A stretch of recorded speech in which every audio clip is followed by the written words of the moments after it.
Welcome back to Point Blank. We're talking about Bush tonight. I wonder what Singaporeans think about Bush then. Well, it depends. I think most Singaporeans may not really realize the impact of his policies and changes on our country. Well, some may not even know who Bush is, if there's such a person. Oh, Yvonne, I'm sure there are some people who at least have a faint idea of who he is. He's the American president. So, Razor TV, but Razor TV hit the streets to find out what some Singaporeans really think. Do you know who's George Bush? Huh? Do you know who's George Bush? Who? No idea. Do you know who's the president of US? No idea. Who is he? Ex-US president. I'm not interested in him. George Bush. Do you know who's George Bush? Oh, yeah, of course. Who is he? The president of US. What is your impression of him? Don't know, I'm not into politics. It's like all the accusations and all, everybody like talking all the bad stuff about him.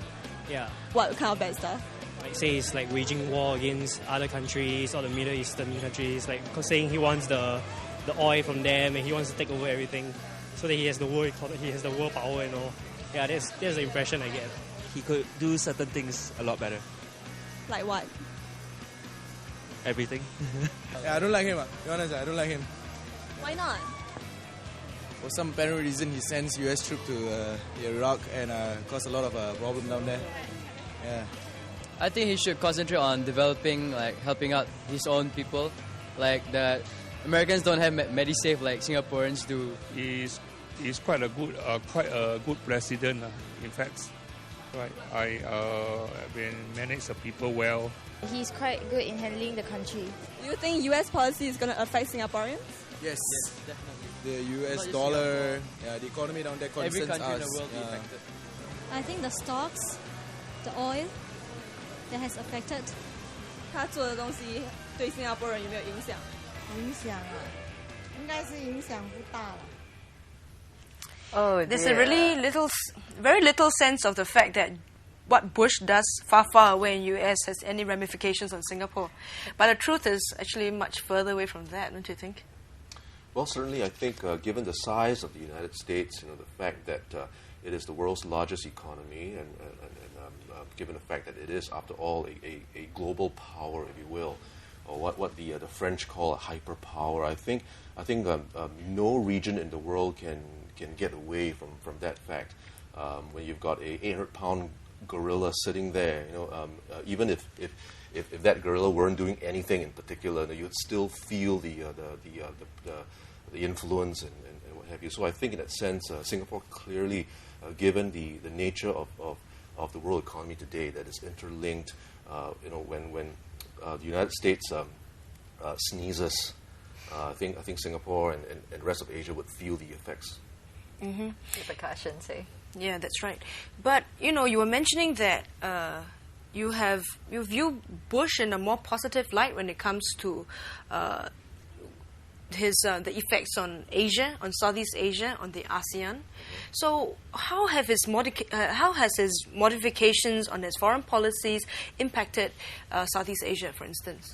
I think, as I said at the top of the program, it seems to me that while critics are right to point out that Bush adopted a very unilateralist foreign policy, that he did not particularly wish to consult with a lot of his other fellow leaders.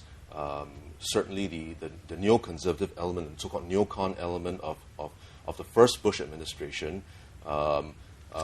felt a certain, had a certain concern about the nature of international institutions. And so we saw in that first period of Bush's presidency, a readiness to reject, if you will, participation in international institutions and legal frameworks. We think of, in particular, the Kyoto Protocol, for example. We think of the International Criminal Court and what have you. So there was that element of unilateral behavior, revisionist behavior, if you will. But having said that, once we put that all aside and we zero in on Bush's behavior and policy, particularly vis-a-vis Asia, one sees a somewhat different story. I think one sees Bush supporting, if you will, the multilateral frameworks, multilateral cooperation. Yes, indeed, of course, as I mentioned earlier, the war on terror had a major effect on that. I think Bush acknowledged that that multilateral cooperation is the way to go. If anything else, there was the recognition that here in Southeast Asia in particular, ASEAN's process of regionalism is also the way to go. And in that sense, I think the United States did not really prove so much a nuisance as some people may think it to be, at least where Asian security were concerned. In fact, I think the United States continued to play the role of a bulwark, a role of a guarantor, if you will, of security. Were there negative consequences? Sure.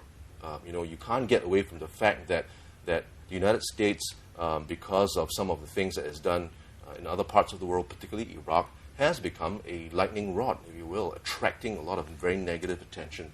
So if one were to survey the field of Southeast Asia, one would see in certain quarters, a rise in anti-American sentiments, for example. So in that sense, I think there was a lot of negative reaction against Bush. But if one were to look at the facts, one would see that certainly I think Bush did not really rock the boat so much as to stabilize the situation, at least in concert with Asian countries. So where does such a changing foreign policy, what does it mean for Singapore as one of the nations in ASEAN? Well, I think for Singapore, given the leadership that we have, that tends to read things in very what in my business we refer to as a realist way of looking at things. Singapore leaders believe in the necessity for maintaining a so-called balance of power. If the rise of China were to cause some to be concerned about the future of Asia, the United States is seen by Singaporean leaders and other Asian leaders as well as a balancer, if you will, to a rising China. So in that sense, more than anything else, I think the Singaporeans would welcome the presence of the United States, the strategic presence of the United States in Asia, if only to provide a balance, of sorts vis-a-vis China. So you reckon that Bush got it right towards the end? Well, I think whether he stumbled along or I think as Professor Chong was discussing earlier on in his interview, there is the sense that for every U.S. presidency in dealing with Asia, there is a learning curve that kicks in. I would call it something it's a principle of equilibrium, almost as it were. They begin their presidencies with ambitions and aspirations of all sorts, and they have their own ideas about how to manage Asia, if you will.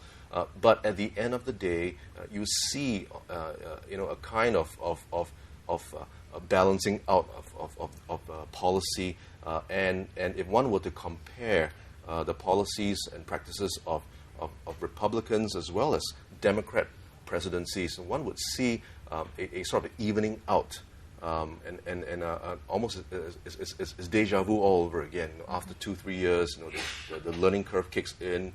Then things start to stabilize. It's true. Now we can only twiddle our thumbs and wait as, we wonder what the next U.S. president might bring, a whole new learning curve, and, we're at it again. Thank you so much for coming on our show, Dr. Tan. We enjoyed it very much. We are going for a break really soon, so stay tuned because we've got something exciting coming up, the iPhone.